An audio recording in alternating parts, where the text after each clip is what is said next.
guys, and welcome back to my Lilac Hill.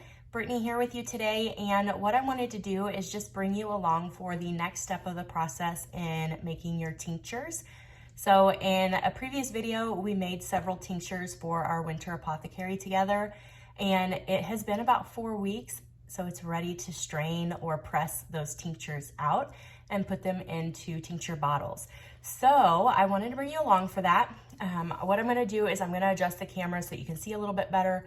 But before I do that, I just want you to know that the 4 weeks that these were sitting out, I did have them stored in a cool, dark place. They were not just all sitting out on my counter and in the daylight. I had most of them up here in this cupboard, and my fire cider actually did not fit in that cupboard, so I had it stored elsewhere. But you do wanna make sure that your tinctures are stored in a cool and dark place. So I'm going to go ahead and adjust the camera and everything so that you guys can see, and then we'll get started. So before we get too far into this, I did just kind of want to show you what some of these look like.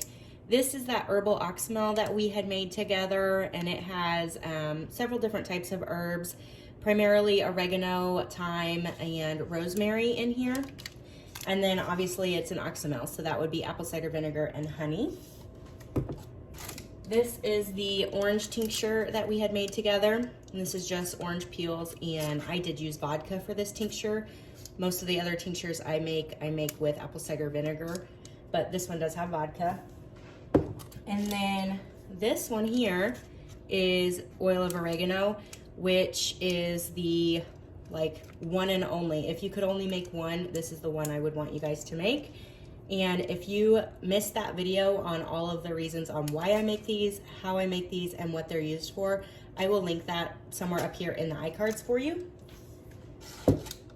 This one here, this one is our elderberry tincture. It is pretty full, but all of our berries are down at the bottom that we'll be straining out today. And then this big one here is our fire cider, which we will, I guess technically the term for this would be pressing it out if you were doing it correctly. I don't have anything to really press this with, so I'm gonna show you my method of doing it.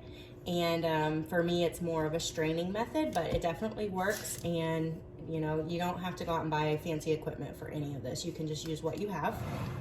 But we'll get started with the elderberry tincture. So what I have here is just a 4-cup measure, and I put it in this large pie plate only because it's super easy to spill while you're straining all of these. And if I spill a little bit, I just want to catch it in something. So that's the only reason that this is out here. I do have a strainer here.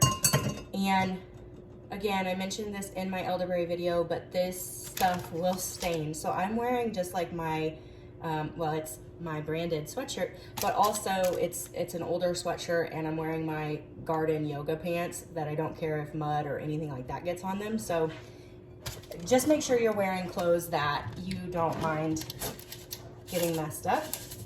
So I'm just going to try to carefully take off my lid. Now, the reason I have the paper underneath the lid is because there's vinegar in here, and I just didn't want to have any sort of reaction with that metal lid.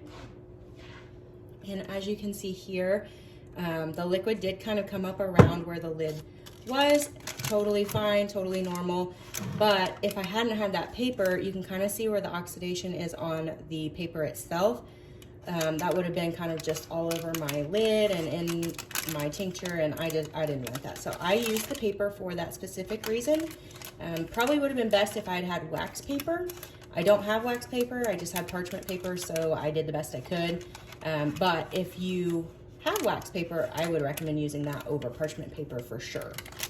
So I'm gonna run it and throw this away before I spill the juice everywhere, and then we'll get started. I'm just going to use this really cheap, I think this came in like a 5-pack from the dollar store, little spatula, and I use these because I don't care if they get stained or if they're ugly or anything, but you just need something that you can kind of press the berries in the strainer so you can get all of the liquid down in your measuring cup or whatever vessel you're using to collect in. And I'm just going to pour it over. And remember, we had some ginger in there, so that's kind of what you're seeing come out, as well as those elderberries.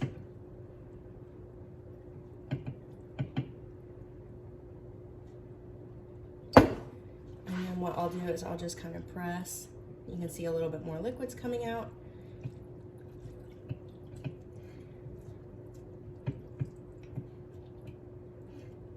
I have heard that some people will find other uses for these leftover berries, whether they make another round of tincture with them or make something else entirely with them. I'm not. I am just going to get rid of them. The recipe that I use for making all of my elderberry stuff is a really good use of the elderberries as it is already. So for me, I'm just concerned with getting my tincture, and I'm not so concerned with reusing these. But I am curious, if you guys do this, how do you reuse your elderberries? The only thing I've really heard of people doing with it is either making another tincture or making syrup out of it.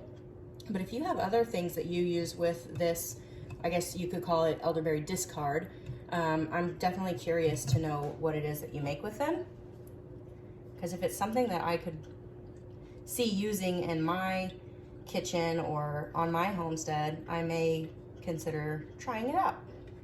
So this definitely made quite a bit of tincture. Now this was it's kind of hard to tell when it's on video, but this was a quart-sized jar. So I knew it was going to be quite a bit of tincture. And I don't know if I want to use just multiple. I'll probably just use multiple tincture bottles for it rather than keeping it in a quart-sized jar in storage. And maybe I'll just gift one of those to my family. Okay, so I have pressed these out. I am going to just carry this whole thing over to the trash and dump these so I don't make a mess everywhere. And then I'll be back with you to show you how I bottle it up. Now these are the tincture bottles that I use. I like these because they're that amber colored glass. And these are actually a gift from my aunt. But if I were going to purchase tincture bottles, I would definitely try to get either the amber color or like that dark blue. I would steer clear of the clear jars because that lets more light in. And yes, I am going to be storing these up in my cupboards, so they'll be in a cool, dark place anyways. But let's say I gift it to a family member or I'm traveling with them. The less light that can go through my bottle, in my opinion, and I could be wrong, but in my opinion, it's better. So that's kind of what I would suggest for you. But we're just going to, I actually kind of am curious how much. So I got just under 2.5 cups of tincture. That's a lot of tincture. How I use my tincture, I believe I went over it in my other video, and I kind of use it just as a rule of thumb, but when I'm sick, I will like double my dose. So as a preventative, I'll take just 1 or even 1/2 of a dropper full a day. When I'm sick, I'll take up to 2 full droppers a day.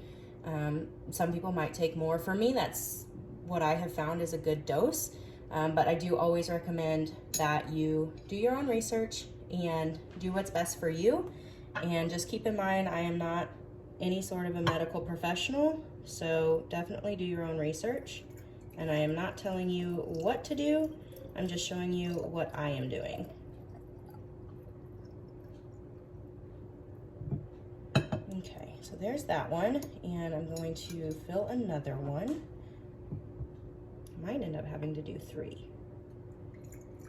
which is fine. I can always gift to multiple people, or I can even just keep them for myself. No big deal. I'll just have to get a few more tincture bottles out and wash them. That's another thing. You really want to make sure everything you're working with is really clean. Your hands are clean. All of the dishes that you're using are really clean. Maybe I can get 4. These could be some good Christmas gifts.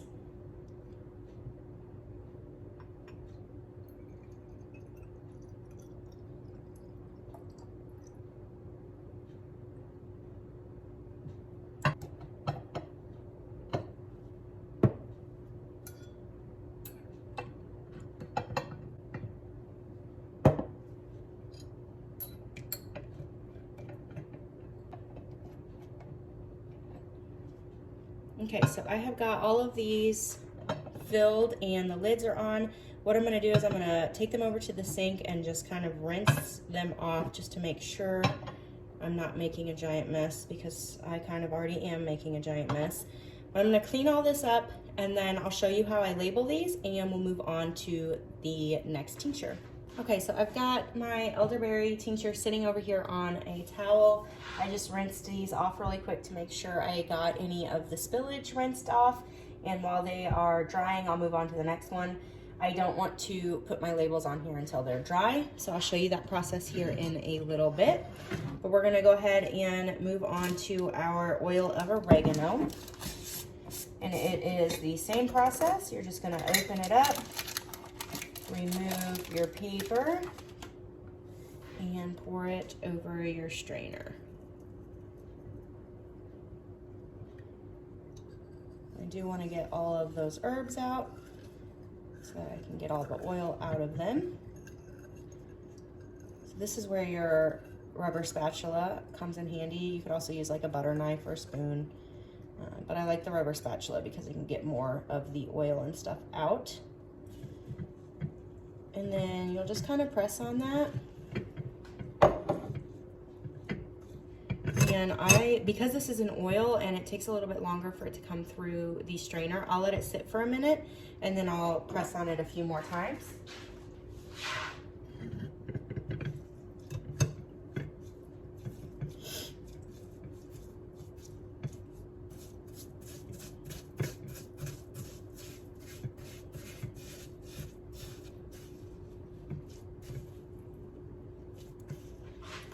And I don't know how well you can see that, but as you're pressing, there is still quite a bit of oil that is coming up out of here.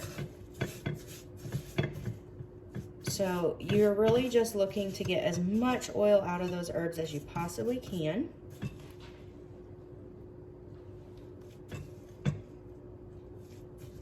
Okay, I think I've got most all of it out. And if you get, let me see if I can show you. You can kind of see in there, there's some herb residue. That's okay, it's not the end of the world. I probably could have a slightly better straining system for this, but I just use what I have and I make it work. So same process, I'm just going to try and pour it into my jar, trying not to make just a giant mess.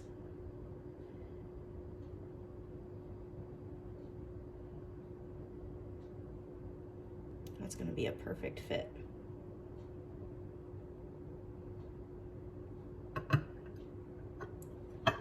Okay, so I've got that in my jar, and I'll show you how I label it on here. Now, you could, if you have just like those office like sticky labels, you could use that, or let me wipe this off really quick actually. Really, any sticker label would work. I don't have any, so I'm going to not let that stop me from making sure these are labeled, because I don't want to forget what's in them.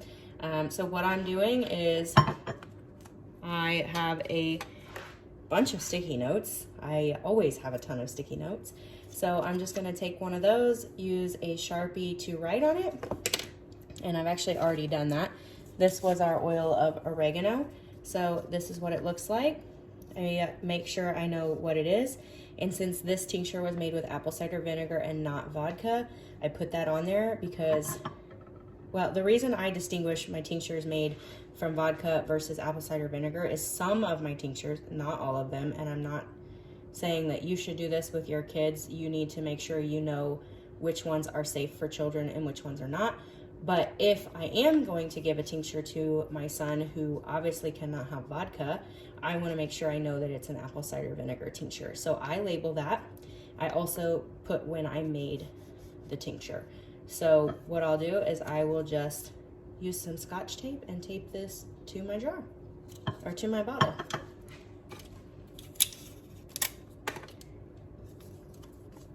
And the reason I use Sharpie is because if any of the tincture gets on the label, pen would really run pretty bad. Sharpie doesn't bleed nearly as bad when the tincture gets on it. So that's why I use Sharpie. But I just use enough tape to try and cover the entire Post-it note. That way it's somewhat water protected or moisture protected. And now I have a labeled tincture. It's not perfect.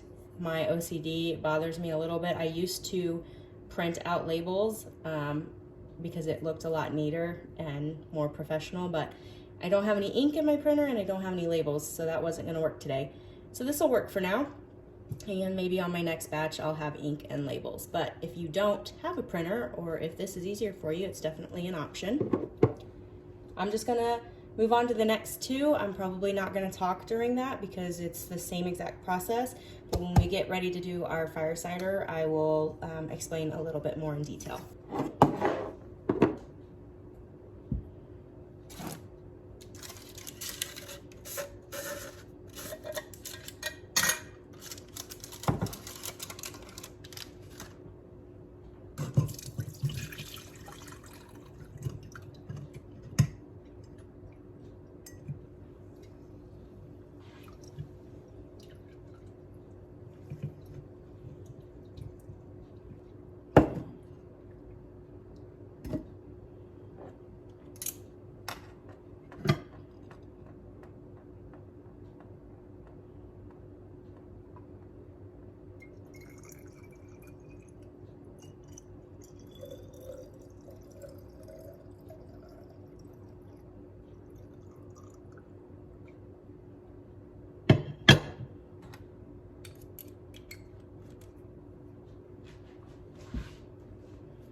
So this is the Herbal Oxymel, and this was, again, the one that we put apple cider vinegar and honey in with our herbs.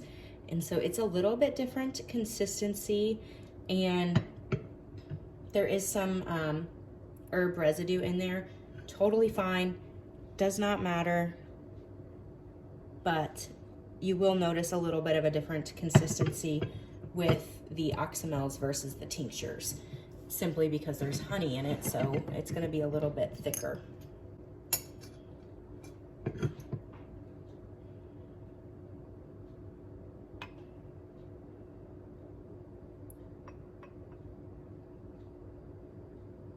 Really testing my pouring abilities here. I need to get a funnel.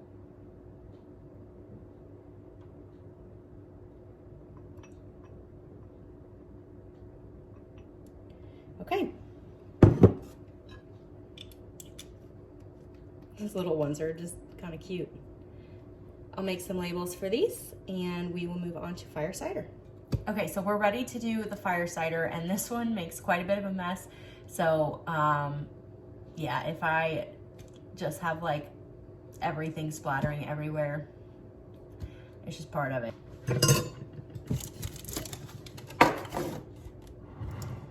Okay, so first, I just want to show you.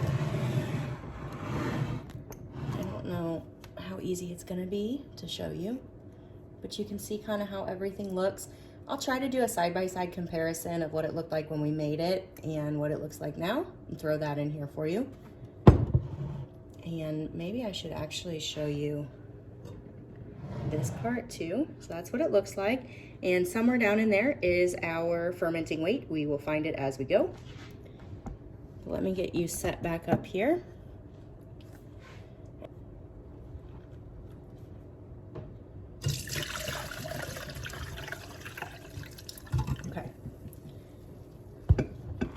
let me get another jar. This 4-cup thing is great for pouring, but obviously this is a gallon jar, so I don't know what I was thinking. 4 cups is not going to work. But I do have a clean jar down here that we can pour it into, because I may end up doing a secondary strain, and I may use a coffee filter to try and get some of that residue out of the fire cider itself. It's not going to hurt anything for it to be left in there, but you take your fire cider as kind of a shot, and if it's super grainy, I'm not going to like it, so I may strain it. So far, it doesn't look like there's a whole lot in there, so we'll see. I guess this is how we'll do it.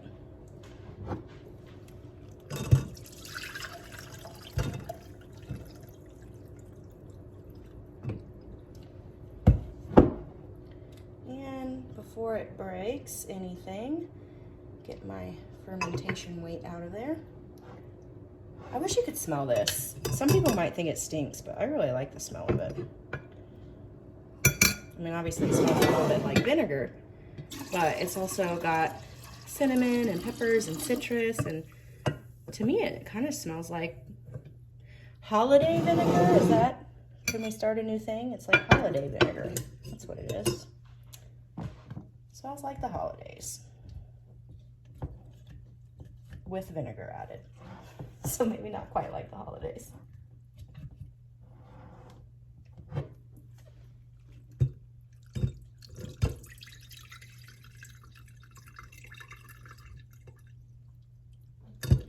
And I was watching, who was I watching? Maybe it was Kaylee at the Homestead that I was watching. I watch her a lot. If you want like a more professional herbalist's opinion, go watch her, because I've learned a lot from her. But she was taking all of her, I think it was her, I could be wrong, but they were taking all of the scraps from inside of your apple cider vinegar, or excuse me, I can't talk today, inside of your fire cider. They were taking all of these scraps and freeze drying them. I don't have a freeze dryer. I would love to have a freeze dryer. It's definitely not in my budget. Those things are like thousands of dollars. They are very expensive. Now, I know that they very much pay for themselves with how much you're able to preserve and keep your pantry and everything stocked. And I do plan to get one eventually, but it's definitely not in my budget right now. But anyways, if you guys have made fire cider before and you've used these scraps for anything, drop me a comment, because I'm curious. I hate wasting, and what I've been doing is just throwing all of this away. And I'm also curious, and I don't know the answer to this. I'm not a professional herbalist, but can I just like fill this back up with apple cider vinegar and have another round? May not be quite as potent, but better than wasting. Maybe I won't throw any of this away, and I'll wait for some answers. I'll put this in the fridge and I'll wait for some answers. Or no, we're just gonna try it. We're just gonna try it, because that's what I do. I just try things, and sometimes they work and sometimes they don't. But while I'm trying it, leave me some comments. Let me know what your thoughts on that are. And also, guys, I've said this so many times, but I'm going to keep saying it. I am not a professional. I am not a certified herbalist. I have only been doing this for a couple of years. I've read a lot of books. I've watched a lot of people on YouTube. I've researched online. But I'm not professionally trained in any shape of the imagination. So take everything I say with a grain of salt and do your own research. You should do that anytime anybody tells you anything anyways. But I just kind of share what I do and what I learn along the way.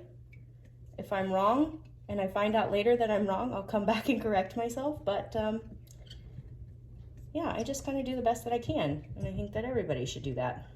And while I'm doing that, I would love for some of you who know more than me to tell me your thoughts on what I should do with this.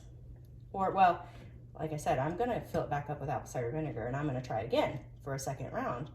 But I'm still very curious what all of you out in YouTube world have to say about this. Is this a terrible idea? Am I going to be wasting apple cider vinegar by doing this? Is this a good idea? I don't know. We'll find out, I guess. And because I hate wasting, I'm going to use my same, I'm going to get some apple cider vinegar out. I'm using my same label, but I'm going to change the date. And this way I'll also know that it's a second batch. I'm going to put that on here.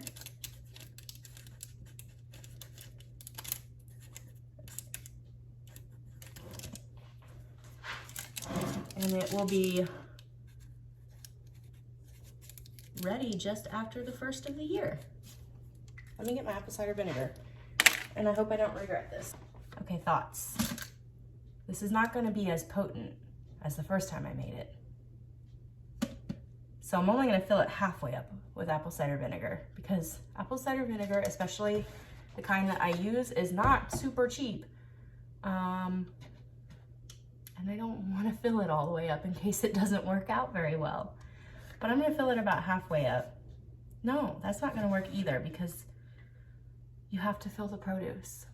We're going to full send it. We're full sending. I hope I don't regret this. If I do, we'll have another video at the very least, but we're full sending. So wish me luck. My goodness, this is a lot of apple cider vinegar. I hope I have enough. We are not getting sick around here this year, guys. We are just not. We don't have time. Okay, I still have some, so that's good. And I have a couple of small bottles, so no worries. I'm gonna put my weight back in so that everything is submerged under the vinegar. And I really hope that I didn't just waste a lot of vinegar. Just showing you what I do and hoping for the best.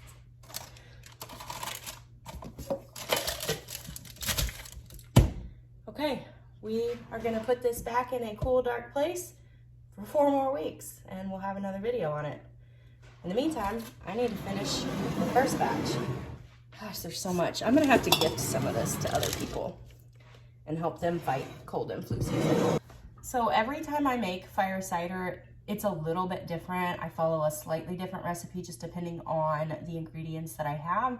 And typically what I've used in the past to strain it is cheesecloth. I don't have any. So I'm going to try a coffee filter. We're trying all kinds of things for the first time, and we're gonna put it out on the YouTube.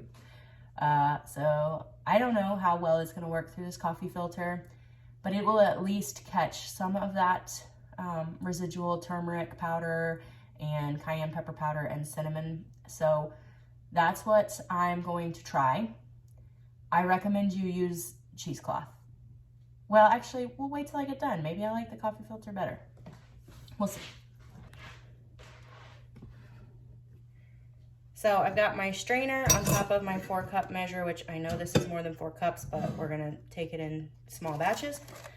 And I'm just gonna put my coffee filter in there. And I'm going to slowly pour. And you kind of have to wait for the coffee filter to do its thing. What I'm going to end up doing is putting this in a quart-sized jar. I put all my other tinctures in these tincture bottles over here, but fire cider, you don't take as like a drop. Well, I guess you could, but I don't. I take it as a shot. So I'm just going to put it in a mason jar. I'm already not liking this. I'm already thinking I'm just gonna deal with the powdery. You're taking it as a shot. It goes down fairly quickly, so I'm not patient enough for this. I recommend cheesecloth. Next time I'll have cheesecloth, because this is not my jam. So while that's doing its thing, I am just going to pour this straight into the jar. It doesn't look too bad. There is some extra, but that's all right. But look at how pretty it is, guys. That's some pretty fire cider.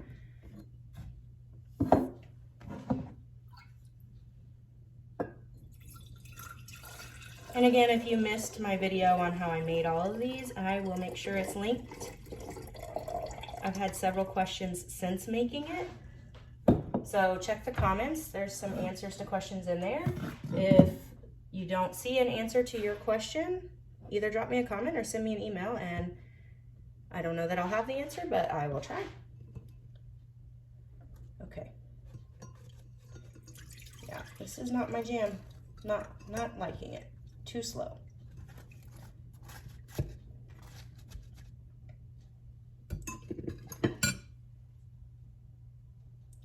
I'm making a mess. Anytime I do kitchen videos, you'll know, well, you'll just learn things about me. Like I can't not spill things. Spill things all the time. But you know what? That's what washcloths are for. Okay, so I just popped into my drawer and grabbed a couple of used lids. This is how I try to stay as frugal as possible. I never reuse my lids to can. I know people do it. I've seen people do it. I've seen it work for them. For me, it is just not worth the risk. However, I will save them for dry goods storage or for things like this where I just need a lid so that I can store it.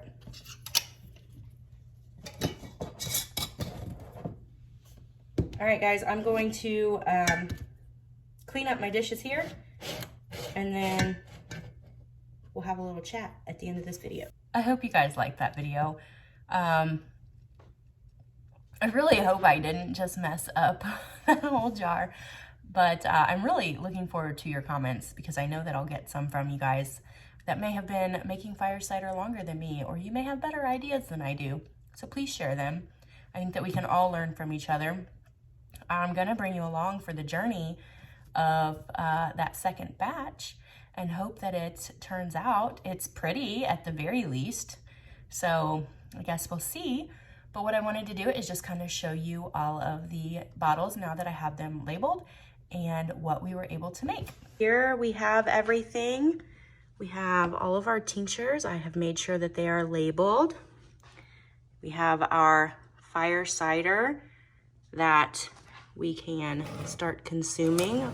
I take a shot a day, which I'm gonna take one with you guys. I don't have any shot glasses. I'm not a big drinker. I'm not against drinking, but I'm not a big drinker. I don't have a lot of shot glasses, so I'm using a plastic medicine thing and hoping that that works out. I don't like plastic a whole lot, but maybe I should get some shot glasses just for fire cider. And of course, here is the second batch. I labeled it, and when it will be ready, this is kind of what it looks like. I'm gonna put that in a cool, dark place for 4 weeks, and I'll bring you back for that video when it's ready. But it's time to take our shot. I spilled my shot while I was making it. For somebody who is fairly OCD and likes things neat and tidy, I sure can make a really big mess without even trying. But I have my shot. I cleaned up the mess and I have my shot ready.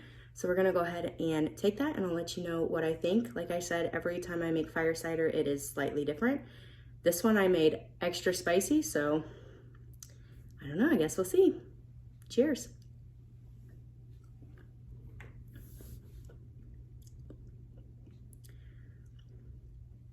It's spicy.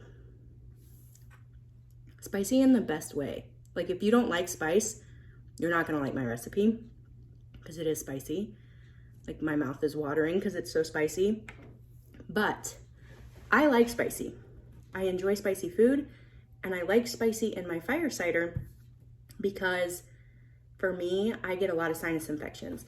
I actually had sinus reconstruction surgery when I was a little girl. So I get a lot of sinus infections, and the spice really helps to clear out my sinuses. It is very spicy, but it's also very good. Like it has a really good citrus flavor, and the cinnamon is coming out better in this batch than it has in previous batches. So I really like it. I don't know how I'm gonna like the second batch, but I'll bring you along for that. I did have a full quart and then a little over, like slightly over half a quart for the second quart. So I have quite a bit of fire cider. I take a shot a day, so It's gonna last me until that second batch is ready. So again, let me know what you think about that second batch. But I hope you like this video. I hope that you really are liking the content that I'm putting out. If you haven't already subscribed, please go ahead and hit that subscribe button. Give me a thumbs up if you like this video. Not only does it give me an idea on what type of content you guys are liking, but it does help with the algorithm and pushing my videos out. And the best way you can support my channel is just by sharing my videos on your social media. So I'm gonna go ahead and get all this cleaned up, and I do have a couple of other videos to film today so that I can get those pushed out over the next couple weeks. So stay tuned for those, and until the next time, thank you so much for watching. We'll catch you in the next video.